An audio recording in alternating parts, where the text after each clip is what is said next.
I'm Kourtney Smith. And I'm Elyse Sharp.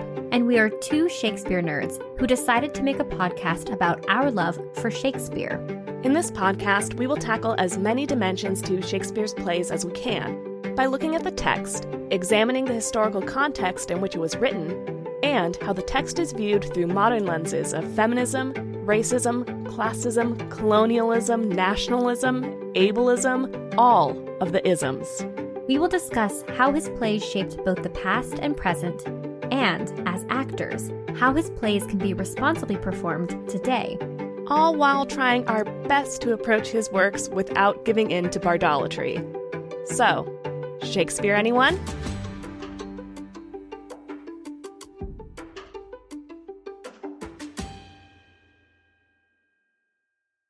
Hello, listeners. This is Kourtney. Elyse and I are so thrilled to continue bringing episodes of Shakespeare Anyone to listeners like you for free. We do this out of our love for Shakespeare, theater making, scholarship, and decentering dead white men. We put a lot of hard work into research, recording, editing, and generally producing a podcast. With that said, I'm here to remind you all that we have a Patreon page if you want to support our current work and our future goals that we believe Patreon will help us achieve. We've created a variety of support levels and continue to create exclusive bonus content for our patrons on a monthly basis. Our bonus content so far includes Shakespeare Stuff We Loved This Month posts, where we share the Shakespeare-related products we are obsessing over. Not only that, but we already launched bonus episodes. One is an extension on our conversation with Dr. Simone Chess about John Lilly's Galatea and early modern trans studies. And the second is a conversation with special guest Stephanie from Protest Too Much podcast, in which we review Joel Coen's Macbeth starring Denzel Washington and Frances McDormand. Elyse and I also discuss Shakespeare-adjacent content, like movies, TV shows, books, to name a few, and share those conversations exclusively to Patreon. These are incredible conversations you can unlock as a patron. We also have plans for additional bonus episodes, including more special guests, more film reviews, and even an Ask Us Anything. Distinguished patrons even receive exclusive voting power and snail mail. If you would like to join us and support the production of this podcast, or just check out the Shakespeare-themed names we've given the support levels, head to patreon.com/ShakespeareAnyone. The link will also be in our episode descriptions. And if you like what you hear, Elyse and I would greatly appreciate it if you could rate, review, and follow us on Apple Podcast and Spotify. Your review might even make it on an episode. When you're done, be sure to follow us on Instagram and Twitter, and then tell a friend. Word of mouth is our best form of advertisement. Thank you for listening and all of the support you give us and the podcast. Now, onto the episode. Hi, Elyse. Hi, Kourtney. How's it going? It's going okay. How are you doing? I'm doing well. I'm excited to dive into today's episode because we are now covering a whole new play. Yes. Before we dive too deep, or before we start even jumping off into the water, I do want to start off with a content warning for listeners. Listeners, today's episode will cover topics that may not be suitable for all audiences, so please listen with care and maybe put headphones in, especially if you are around others under the age of 18. I'm giving them time to put in their headphones. So here, we'll give you time. Three, two, one. What are we going to talk about that requires a content warning? We are going to be talking about the sex inside of A Midsummer Night's Dream. And we're going to cover topics. Specifically, we're going to talk about bestiality today and zoophilia, as well as we'll touch on some sadomasochism. And we're going to talk about sex in general. Sex, yeah. Homoeroticism as well, I believe. Hetero-eroticism. Mm-hmm. At least the working title of this episode is Shakespeare's Horny play. So we're going to be talking about sex today. So if that is not for you, there are other episodes for you. There are other episodes for you. So yeah, headphones in, everybody. Ready and... Okay. So first off, I do want to talk about, typically when this play has been talked about critically in the past, it's been through a very conservative lens of the reinforcement of certain heteronormative cultural values, because this play starts and ends with a court marriage. And at the end of this play, and all of Shakespeare's comedies, whatever happened during the course of the play all gets turned around and tied up into heterosexual marriages. Yeah. So I want to talk a little bit about the history of where that comes from, because, yeah, that's kind of the bookend of our play here is these marriages. So A Midsummer Night's Dream was most likely written for the wedding of a noble house, possibly for the weddings of the Earl of Derby or the Earl of Essex. And according to Paul A. Olson's article, A Midsummer Night's Dream and the Meaning of Court Marriage, this ceremony would have taken place around 1595, and the audience would have been filled with, quote, intellectuals and pseudo-intellectuals of the court, men who knew the recently published enigmatic works, The Fairy Queen, The Countess of Pembroke's Yoychurch, Sidney's Arcadia, unquote, as well as the literary lineage of Lilly's court comedies 10 years prior, and things like Greek and Roman mythology, Chaucer, etc. I read a little bit about some of those pieces of literature as well. Mm-hmm. So people were talking about them. Yeah. And then there were also these earlier notions of marriage that Shakespeare would have drawn on for this audience. So in the 16th century, there were a lot of sermons, scriptural commentaries, things called marriage manuals that were like, here's how to have a good marriage, and encyclopedias of general knowledge. And according to these, which again are like written by the men of the time, Right. Love found in a well-ordered marriage was divine and harmonious. Marriage has a positive social value, and it's often talked about as the subordination of female passions to the male reason. Yeah. Yeah, I roll. But also, according to Olson, in these documents, quote, parents were advised to not force unpleasant matches upon their offspring, but to have respect to God's ordinance and to the right ordinate consent of the parties. Children, on the other hand, were counseled that marriage must be undertaken only with the permission of their parents, unquote. So that's where we get the very beginning of Aegeus coming in and being mad that Hermia is not choosing to Demetrius. Mm-hmm. But on the flip side, Aegeus is also not listening to Hermia and who she wants to marry. Yes, he does not have the ordinate consent of Hermia. So in a way, they are both wrong. Though Theseus in the scene only affirms the rule that the child must obey the parent. That's right. Basically, he's enforcing that Hermia can't marry Lysander because Lysander doesn't have the approval of Aegeus. So that's how she gets her loophole. Shakespeare also drew on a lengthy literary tradition that painted Theseus as the epitome of male reason and an ideal ruler over his subjects and his own personal desires. Hippolyta and other female warriors, like her, have a literary tradition and a reputation in the Renaissance Middle Ages of being examples of quote-unquote unwomanly conduct. So this audience in 1595 would have seen this marriage as the paragon of order subduing the womanly desire. Yeah. And it's funny to me that Theseus is painted in this light in this play because knowing more about Theseus as a Greek mythological character, which we'll talk about later in the series, it's just like, oh, okay, Shakespeare, liberties are taken. I think liberties were taken, but also by this time, the Greek myth of Theseus had become this other thing for that Shakespeare was for writing. Renaissance and early modern men. Sure. Yeah.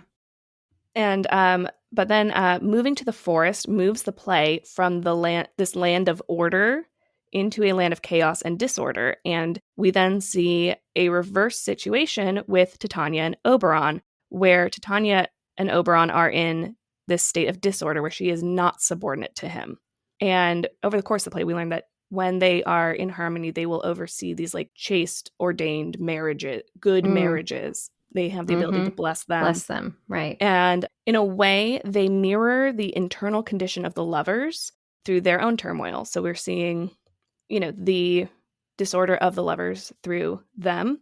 And then at the end of the play, they are also returned to the land of reason. So the lark that sings at the end of fairy time, Fairy King attend and mark, I do hear the morning lark, was a symbol of the ascent of the reasonable soul towards God and heaven. Oh, interesting. So it's like, we're going back to the time of reason, everybody. The world is returned to reason, and then reason is maintained through the marriage ritual at the end of the play. That said, we can talk a little bit more about what happens in the forest. Yeah, that's the more interesting part. Some sexy things. Yes. A sexy time in the forest. So I want to talk about how forms of intimacy and community that are non-heteronormative appear not just in Shakespeare, but elsewhere in early modern English literature. I'm going to be looking at them through the lens of queer theory. According to Melissa E. Sanchez in her article, Use Me But As Your Spaniel, Feminism, Queer Theory, and Early Modern Sexualities, queer theory says, let's, quote, recognize forms of intimacy and community in which perverse, shameful, and irrational feelings and desires have a place, unquote. So we know from previous episodes that early modern women resisted the submissive and heteronormative roles prescribed for them from those, marriage manuals and those sermons. We know about, women who wore men's clothing and went mall out cut into purse, right, yeah. like right. those existed. Mall cut purse, yeah. Yeah. We know women had careers. We know that they have participated in many spheres that have, today been watered down. Yeah. But Sanchez asks in her article, what about their desires for sex outside of monogamous and loving relationships? Depictions of women having desires for rough, anonymous, and promiscuous sex are seen elsewhere in early modern literature, and they were very popular in the early modern period. John Harrington, yes, that is the man who invented the flush toilet, who we've talked about before. Yeah. Oh, I love when he gets brought up. I know. It's a good time. I was my reading and I was like, wait, is that the same guy? Same man. Is this the same man? He's got poop jokes and he's got sex. Yeah. So we last talked about him in Plays for the Court and Twelfth Night. Right. Yes. He was banished from the court for his translation of Orlando Furioso by Ludovico Ariosto. Elizabeth was so angered by the racy nature of the translations that she told Harrington he couldn't return until he translated the entire poem. And that was his punishment because she believed he wouldn't be able to do it or that it would take forever. But he did. He completed the translation in 1591 and it is still read today. I love that. It's like that American Horror Story clip, like with Emma Roberts, where she's like, surprise, bitch, you thought you'd seen the last of me. I imagine. It's exactly like that. He also noted that while readers of his translation, because he was kind of churning it out in episodes, condemned the racy passages, they were, quote, half offended that I have not made some directions that you might find out and read them immediately, unquote. So saying that, like, they may condemn them, but they're also clamoring for them and they get annoyed when I publish something that isn't racy. And what exactly does Orlando Furioso contain that Elizabeth objected to? Sodomy, zoophilia, promiscuity, gender fluidity, and cross-dressing. Then we also have a couple of scenarios in Spenser's The Fairy Queen, which you mentioned you also came across in your reading. Yeah, I didn't do a whole lot of actually reading or getting like the book, but it was referenced as like influential. Yeah, it's brought up a lot as a major source for Shakespeare when writing A Midsummer Night's Dream.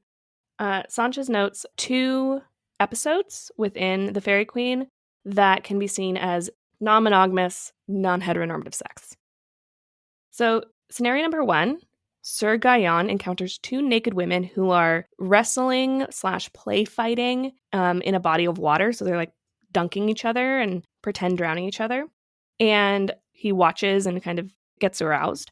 And while the dunking might be enjoyed by Guyon, it isn't being performed for his benefit, nor does it receive sexual meaning from his voyeurism. It's just these 2 women are engaging in this sort of sadomasochistic play of dominating each other by dunking and trusting each other that they are not actually going to drown each other. Playfully dunking and all that. And then once the women notice him and his arousal, they increase their activities and also beckon him towards them. They simultaneously desire him and are amused by his arousal. And Sanchez notes that this is very similar to lesbian erotica that is aimed at men. Guyon goes on to resist the temptation and like move forward. Because he's a gentleman. Scenario number 2, I think, is most similar to what we see in A Midsummer Night's Dream, and that is Helenor's rejection of her unloving and impotent husband Malbecco in favor of a group of satyrs. Satyrs and asses and all that animal stuff. An animal. Zoophilic fantasies weren't uncommon in early modern England.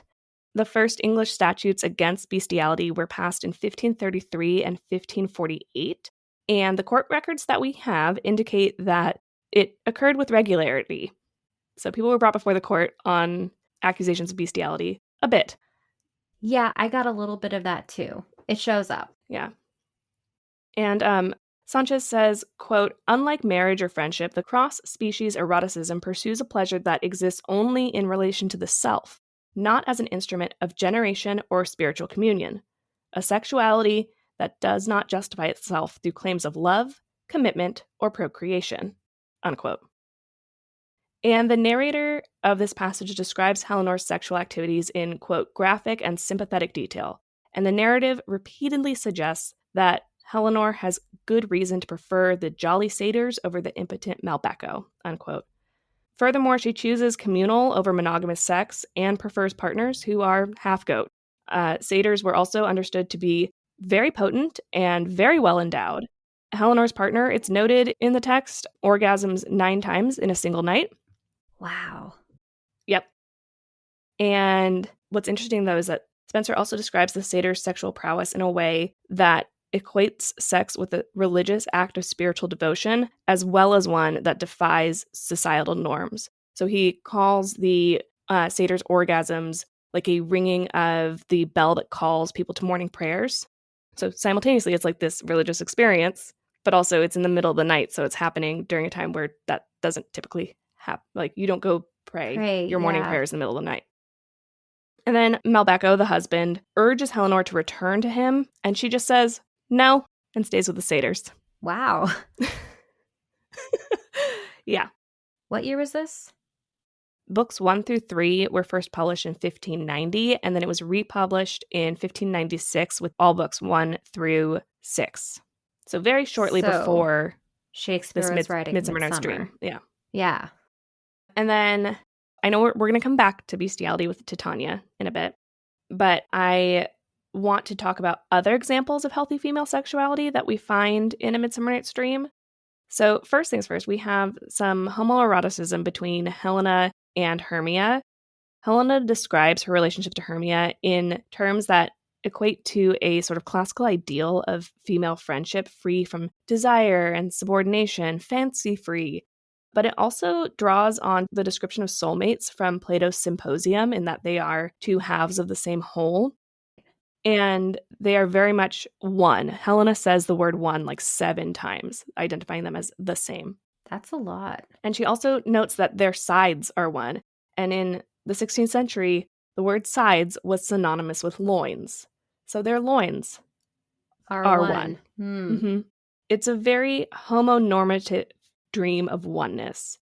And these memories of oneness are actually complicated, not displaced by Helena's knowledge of Hermia's anger and temper. Because in this article, Sanchez quotes Adam Phillips saying, quote, no amount of redescription will alter the fact that if people can satisfy each other, they can frustrate each other, unquote. So just because Helena has those lines about how Hermia was a vixen and she has a temper, that doesn't mean that they also didn't have a potentially homoerotic nature to their relationship. Right. And then maybe that's why Helena knows that about Hermia. Yeah. Right. And then also, when they are read in the context of queer work, they are a representation of the triangulation of desire, so desiring someone else through another person. So triangulation of desire is also called mimetic desire. It involves a subject, the person desiring, an object, the person being desired, and a mediator, the person modeling desire between the two. And since these 3 points, when mapped, make a triangle, triangular desire. Through Lysander and Demetrius modeling desire for Helena, Hermia can, in a way, desire Helena through Lysander desiring Helena. Like, it's extra, yeah. Then we also see Demetrius trying to use sex as a weapon with Helena. He threatens to rape her. Yeah. But she calls his bluff and, quote, upsets clear distinctions between domination and submission, unquote, and the gender roles assumed in a heterosexual coupling. Helena invites Demetrius to use her as his spaniel. Shakespeare uses the figure of the spaniel also in Two Gentlemen of Verona to depict the masochistic element of male desire. In that play, the spaniel is also used with the idea of spurning the lover, and Sanchez notes that spurn can be used to either mean to kick or trample, or to urge and incite. So Helena could be inciting Demetrius sexually. She could be saying that, like, use me but as your spaniel, spurn me, strike me, neglect me, lose me. So while in context it seems like spurn would likely be, again, like a repeat of to kick or to strike, it could also mean urge me on and then strike me, neglect me. Yeah, something more like masochistic in Yeah. that sense. Mm-hmm. Yeah. Or just that, like, no matter how badly he treats her, it just makes her want him more. Yeah. And then her pursuit of an unresponsive object of desire is very similar to a Petrarchan male lover. We saw Orsino in Twelfth Night as a Petrarchan lover. Yeah, she, quote, co-opts the male role of lover and the male prerogative of refusing to take no for an answer, unquote, from the Petrarchan tradition. Also, and I think we're going to get back to bestiality in a minute with Titania, but Helena also wishes, quote, to be used as you use your dog, unquote. And use can mean treat me like you do your dog, as well as have intercourse with. And early modern writers saw bestiality as a form of sodomy, and that sodomy was defined then as sexual activity that's not for the intent or possibility of Not to procreation. reproduce. Yeah. So Helena may also enjoy anal play in this. To be used as you use your dog. Because that's... Have sex with me in the way that does not produce a child. Wow. Ooh, yeah. And we know already that he made love to her, but he also says that, she impeaches her modesty too much and that people will say she's not a virgin if she's caught in the woods with a man, right, as he's trying to threaten to do her mischief. Right. So in this way, Sanchez is saying with that and with the bestiality language, maybe Helena enjoys anal play. Yeah, that's fascinating. Yep. And we're going to talk about Titania next. Speaking of bestiality. Speaking of bestiality. I did not expect to say those words. I should have, but I didn't. On a Shakespeare podcast? When I started a Shakespeare podcast. Things I should have been prepared for. Just a couple things I want to talk about really briefly to remember in the context of this conversation. Titania's world is a very feminine world. Mm-hmm. Her bower is filled with flowers, but also her attendants are named after ingredients that would be common in household cures of the period, associating her with the housewives. And they do work that would have been sort of more women's work. They, make coats and they gather food and things like that. And then it's also nearby where Philomel, who is the nightingale, Philomel is invited to come join them in their songs. The nightingale is another woman in mythology. She is raped by her brother-in-law and gets revenge. And then the gods turn her and her sister into birds so that they can escape. That's a very shortened version of that. So it's also a safe place for women who have been harmed by men. Yeah. Mm-hmm. So we're going to talk about the mythology of this play as it relates to Greek mythology in another episode. In a later episode, yeah. But I think it's worthwhile to note here that Titania's name and character are drawn from a literary tradition that traces back to a specific fertility goddess. And this can be seen in the text as she has power over the seasons. But because of the marital discord, she hasn't been able to do her job, and the seasons are now disordered as well. Which we'll also talk about that later. And that she joins her husband in part of the blessing of the marriage house is that it will bear children, right?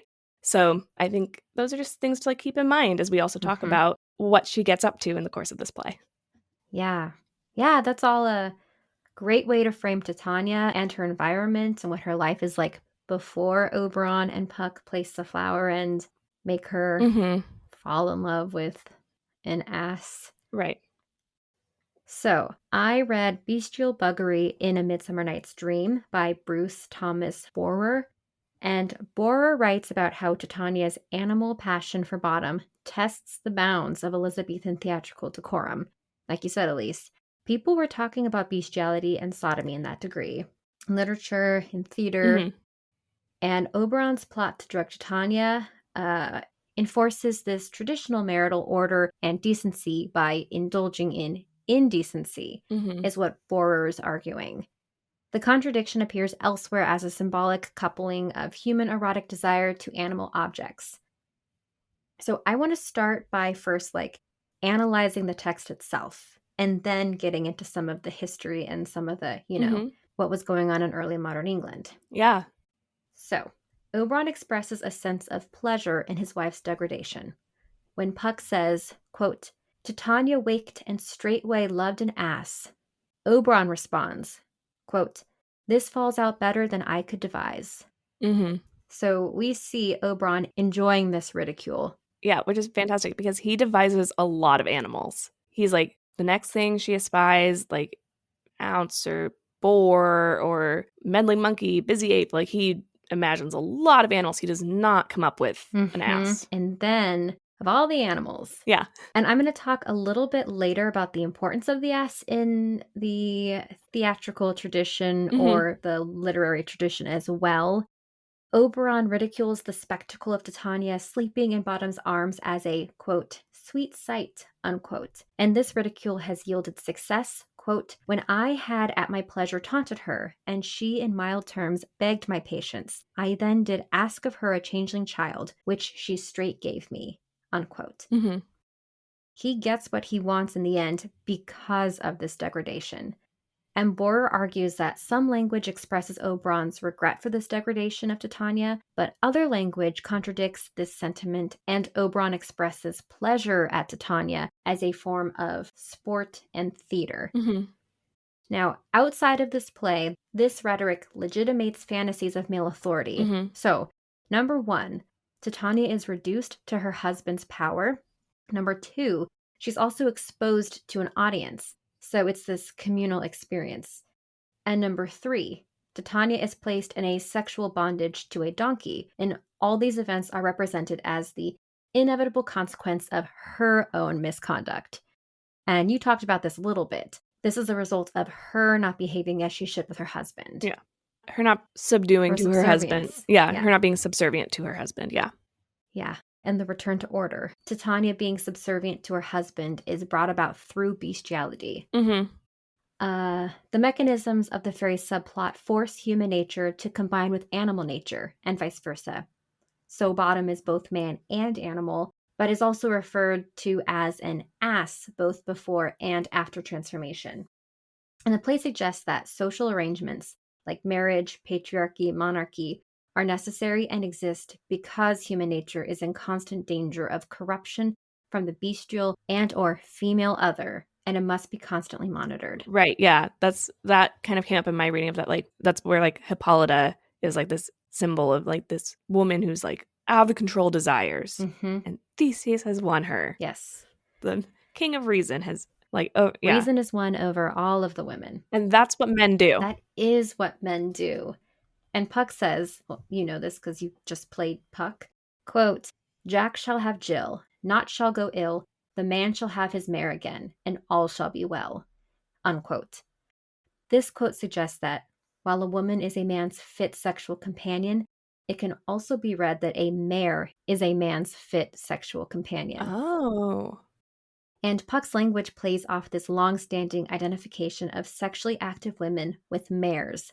So mares were described in medieval bestiaries as, quote, the most lustful of female animals, unquote. So this mare appears in early texts such as Ancrene Rewel, I believe that's Old English, but it was an anonymous monastic rule for female anchoresses written in the early 13th century. And it was a metaphorical placeholder for the wanton woman. So, like, literally, the man is going to have his wanton woman again. Or his horse. Either one. They're one and the same. They're one and the same. And this text, this monastic text, counsels unchaste women to unburden themselves to their confessors by exclaiming, quote, Sir God's mercy, I am a foul stud mare, a stinking whore, unquote. Wow. So these are some of the more, those like conservative texts that like Shakespeare was drawing on for like what court marriage in this is that like the domination and subordination of men and reason over women and their lust. Yeah, like multiple times when I'm reading, I was like, man, this play is so much more sexist. When you really peel back these layers. When you have this layer on it. Yeah. Yeah. So these late medieval texts represent this woman as quote unquote mare language. And Renaissance records reveal that mares are the most commonly abused animals in cases of bestial buggery. Borer suggests that once women have been made a mare by metaphor, mares began to assume the qualities and status of women as well. So the acts of bestiality that we get in the court records, they're largely being done to female horses. Right. And female horses are this placeholder for women. women. Yeah. So that's what's going on in the early modern era. But Shakespeare reverses this gender troping through Bottom's metamorphosis. Mm-hmm. And Oberon turns the man into the beast and keeps his wife in her human form. Bottom remains largely the same. He's got a donkey's head, but he's still a man. He craves head scratches, oats, and service, but remains faithful to his human character. He doesn't even know he's a donkey or has a donkey's head. Yeah, he doesn't even seem to know consciously that he's had a transformation. He seems to be in denial. The language in his speech at the end is totally ambiguous of whether he thought he had, is about an ass's head or about the experience of being loved by this a queen. Fairy queen. Yeah. And being waited on hand and foot by attendants for the first time in his life. Yeah. Yeah. But Titania, on the other hand, is impeached by the exchange. She cannot distinguish between the human and the animal, so the transformation happens more to her than to Bottom, because she is transformed into being aroused by and in love with him. Mm-hmm. So, turning a woman into an animal degrades the woman, generally like the mare metaphor, that mare. Mm-hmm. But then turning a man into an animal also degrades the woman. Both of these transformations are to degrade the woman in the relationship, yeah.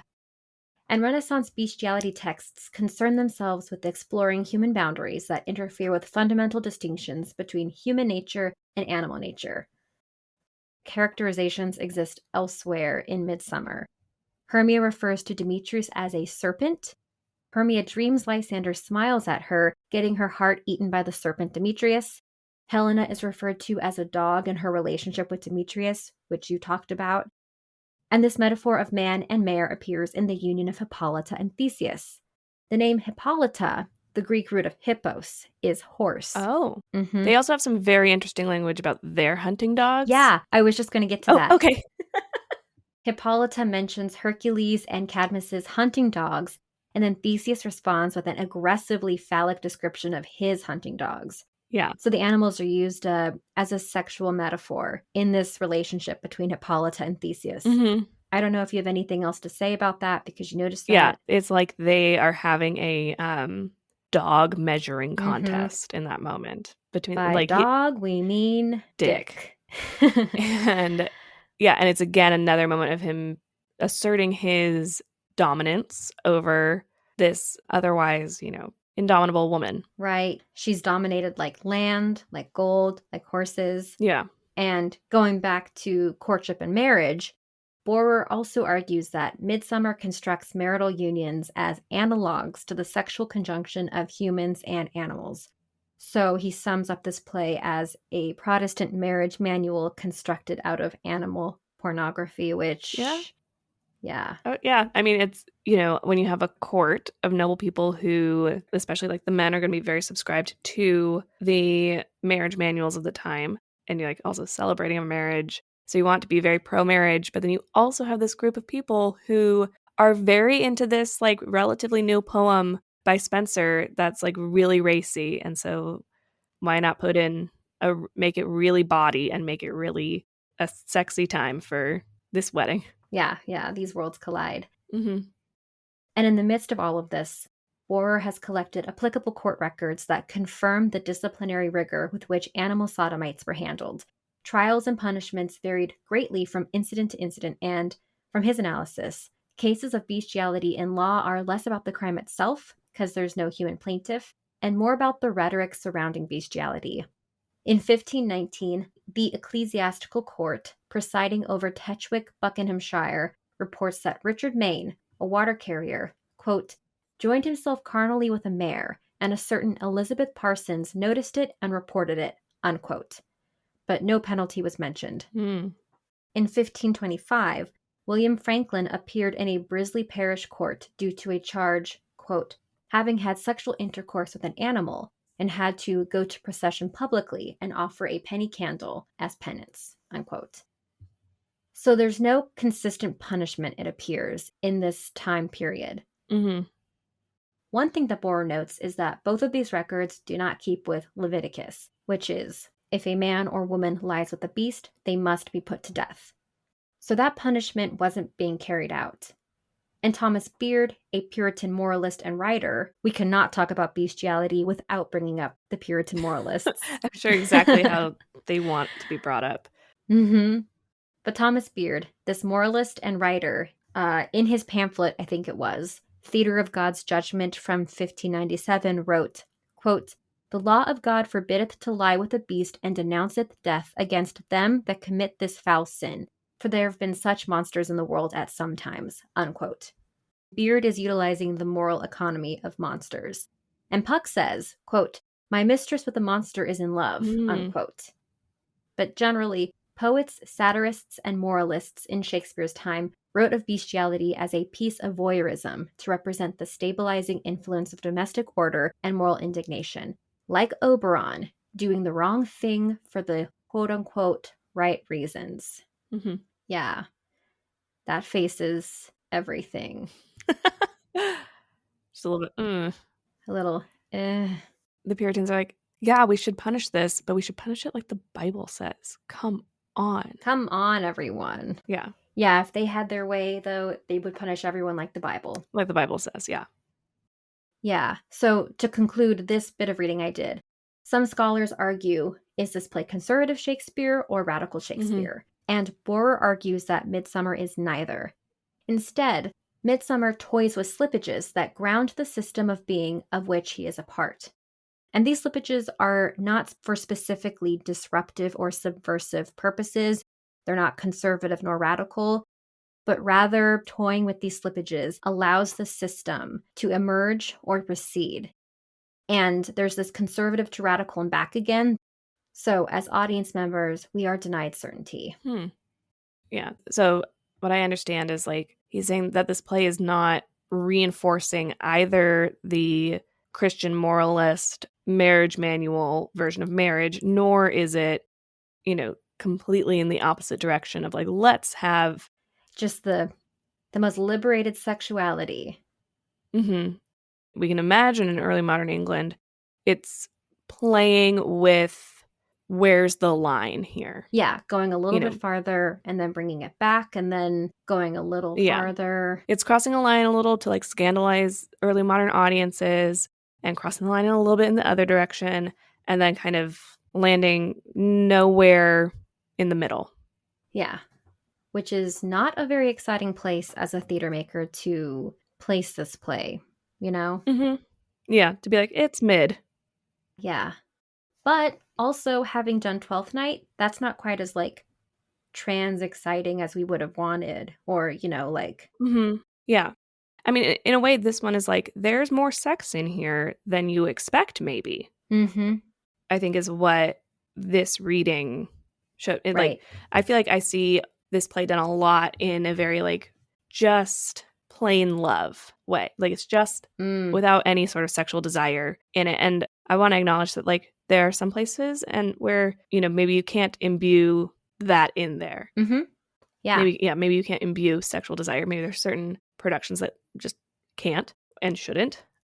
But this play has a lot more of it in there and I think that theater makers can play a lot more with, this is something that really started to interest me working on the play, again, after like 10 years of not working on this play, going into like, what is the effect of the love and idleness?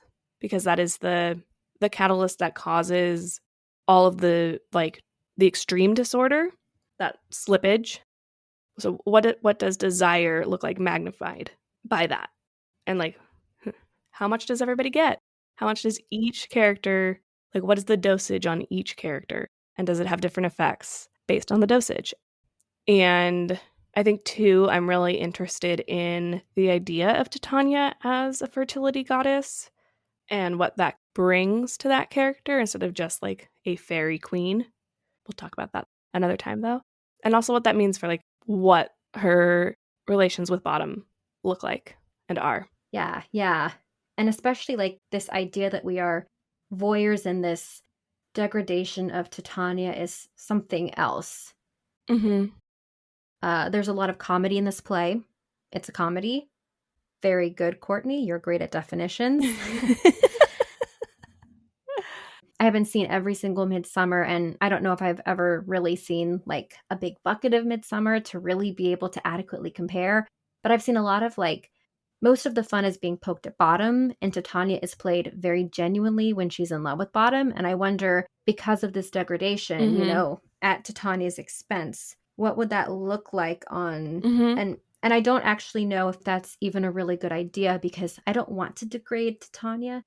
But I wonder what Yeah. that would do But if, like like, at the same time, like to talk about it through queer theory, like yes, the degradation that's like anti-feminist, right? right, But when we also talk about degradation in a sexual connotation, there are people who enjoy being degraded and take great pleasure in it. And so what if this is still pleasurable for her? And even though like sure, the audience that Shakespeare was who was seeing this performed for the first time, they might have enjoyed just watching a woman be humiliated and set right, quote unquote. That's in there, but like theater makers can choose whether or not it's enjoyable for her. right. And if you have artists that actually understand the wealth of sexuality and sexual preferences and sexual activity, then perhaps some of these things that are humiliating for the female characters in particular can be elevated Yeah. or removed from shame. Yeah. And that's something that like my article by Melissa E. Sanchez talked about was this idea that like women can and do enjoy being subjugated in a sexual connotation, and that doesn't make them less feminist. It doesn't also mean that if it's happening in the context of a non-heteronormative relationship that they desire a heteronormative relationship. But to be like, she can't be enjoying this at all, or like, we don't want to watch it, is also like, well, some people enjoy that. So does it make it easier to stomach today if Titania is enjoying the degradation and it's not just Oberon being a sadist to a unwilling partner? What if it's part of some established play? Mm-hmm. I was just going to say that the love and idleness tells you who to love when you look at them, but doesn't tell you how you want them to love you or how you want to love. Right. So in that realm, that could be play that Titania already engages in or wants or enjoys, and it just so happens to be with Bottom. I mean, there's always the question of consent in Mm-hmm. this play given the love and idleness. You can't escape that. Right. But perhaps it's maybe she's not humiliated In a way she doesn't want to in a be. way she doesn't want to be. I think that's a really good point, that the love and idleness, it kind of like magnifies. Like we see Lysander being a romantic dope, and then he's like a romantic dope turned up to 11. Yes. And everything he was giving to Hermia is just redoubled. Yeah, double. And doubled and doubled towards Helena. And so what if Titania is not humiliated by her interactions with Bottom, except for in a way she wants to be? Yes. Yeah. And then you have just a few final things to talk about, specifically Bottom. Yeah. And the concept of the ass. It's a very sexy thing, the ass. I'm a fan. Butts are great. And by ass, you mean the motif of the traditional ass, the donkey in literature, okay. art, and theater. Mm-hmm. I also read the ass motif in the Comedy of Errors and A Midsummer Night's Dream. I skipped Comedy of Errors and just focused on Midsummer. We'll get back to Comedy of Errors maybe. But this is by Deborah Baker Wyrick. So the term ass today carries the primary significance of an ignorant fellow, a perverse fool, or a conceited dolt, and is used for audience laughter. And that's how we understand it. But let's explore the literary history of ass. There are 3 different types of asses that we see in literature and theater. There's the admirable ass, the foolish ass, and also the licentious ass. The first one I want to talk about is the admirable ass, often called the biblical ass. Biblical asses are generally harmless. One story of the admirable ass tradition from the Bible is the story of Balaam's ass. He was granted the sight of the angel of the Lord, which leads to the image of this animal as a type of Christ. Interesting. Mm-hmm. Plutarch and Tacitus also asserted in some of their writing that Jews adored the ass because it discovered springs of water in the desert during the Exodus. Mm-hmm. The biblical ass merged into a newly formed admirable/foolish ass hybrid by the medieval and Renaissance era. Specifically in the Renaissance, the ass was a symbol of stupidity as well as religious allegory, turning the ass into an alternative tradition called the Assinus Portans Mysteria, or a donkey that carries mysteries. And this tradition was used in Middle Age and Renaissance iconography. One example is Gregory Whitney's Non tibi sed religione, or Not for you, but for religion, that depicts an ass carrying a goddess on his back and displaying vanity because the ass thinks the crowd is lauding it rather than Isis, the goddess. And here the ass is religious, but also foolish. The ass continued to shift away from the admirable ass into the second type of ass, that is foolish ass. There was a medieval parodic feast called the Ass's Feast that connected the Feast of Fools, and this Ass's Feast had an ass led through the church, like a physical ass led through the church. It featured an ass's liturgy being sung, and there was a merry alcoholic sacrament celebrated. Aesop's fables also demonstrates the stupidity of asses, and Ovid's ass lore, which I think that's funny, ass lore, but Ovid's ass lore seems to be particularly inspiring to Shakespeare. In Ovid's Metamorphoses, Ovid recounts Apollo's gift of ass's ears to the tone-deaf Midas, who had the audacity to prefer the satyr Pan's pipings to Apollo's. Because of this, Ovid's Midas experiences transformation, much like Bottom. And into the 16th century, the ass was still an allegory of stupidity and was connected with the fool proper. Oh. So ass's ears wagged as a conventionalized feature of the fool's head. Challoner's 1549 translation of Morier Encomium calls dumb men who, quote, walk like asses in lion skin, may he not aptly call them philosophers, unquote, which I thought was a 16th century burn, a philosopher. Yeah, sick 16th century pun. And also, pronunciation allowed the word ass to take on a coarser association of asses, women, and posterior parts of the body. Now, this provides us with our third type of ass, the licentious ass. So, ass served as a pun with arse, then coupled with a similar play upon the word tail, could refer directly to the genitals as well as the rump. These associations of ass and tail manifested themselves in medieval punishments for sex workers. In France, sex workers were sentenced to ride naked upon asses or donkeys, head to tail. And this punishment could be due to a tradition of the ass as a phallic animal. And lastly, our licentious ass also makes an appearance in the Roman writer Apuleius's bawdy story, The Golden Ass, which Shakespeare was definitely influenced by. The story's protagonist, Lucius, gets transformed into a donkey, and bestiality is added to his list of sexual encounters. So, again, you have number 1, the admirable ass, number 2, the foolish ass, and number 3, the licentious ass. And Wyrick writes that Bottom embodies all 3 of these asses. I was just about to say, I was like, so Bottom checks at least 2 boxes. Mm-hmm. According to Wyrick, Bottom, the licentious ass, is a comedy of the grotesque. Mm-hmm. He's most recognizable in Apuleius's The Golden Ass, as he is given a donkey's head through supernatural transformation. On an Elizabethan stage, Bottom would have appeared as a foolish ass. Wyrick believes Bottom is most intended to represent the foolish ass tradition. It's important to note that he's not a hybrid monster. If Shakespeare wanted a monster, he could have written Theseus's Minotaur. If he was most intended to be licentious, he would have been an ape or a goat, since apparently goats and apes are licentious animals. But he's also an admirable ass. Bottom's dream soliloquy links him to the admirable ass, a divinely inspired oracle. He says, quote, "The eye of man hath not heard, the ear of man hath not seen, man's hand is not able to taste, his tongue to conceive, nor his heart to report what my dream was," unquote. And with Bottom's most rare vision, He becomes Asinus portans mysteria, or a donkey that carries mysteries. Oh. So, in conclusion, bottom is a type of everyman for the audience.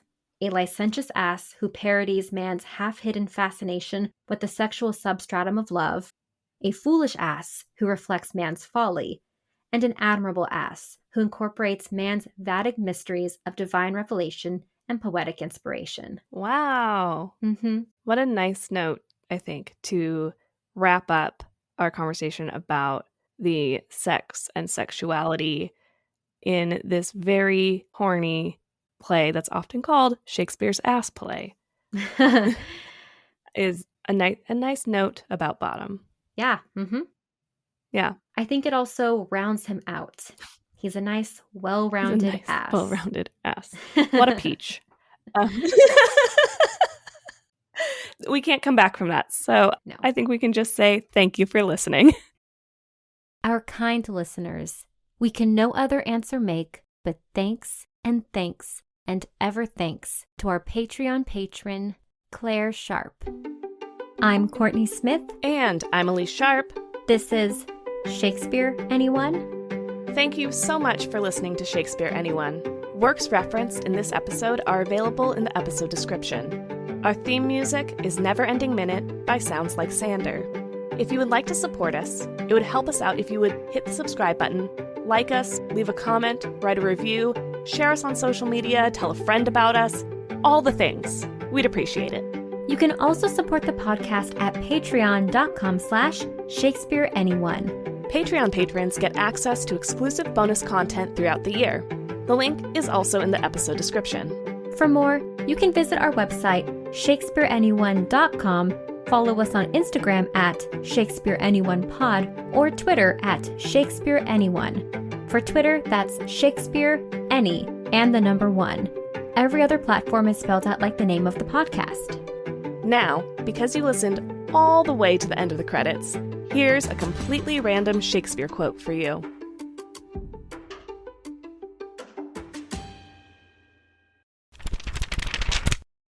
From Richard II, Act 2, Scene 2, said by Queen.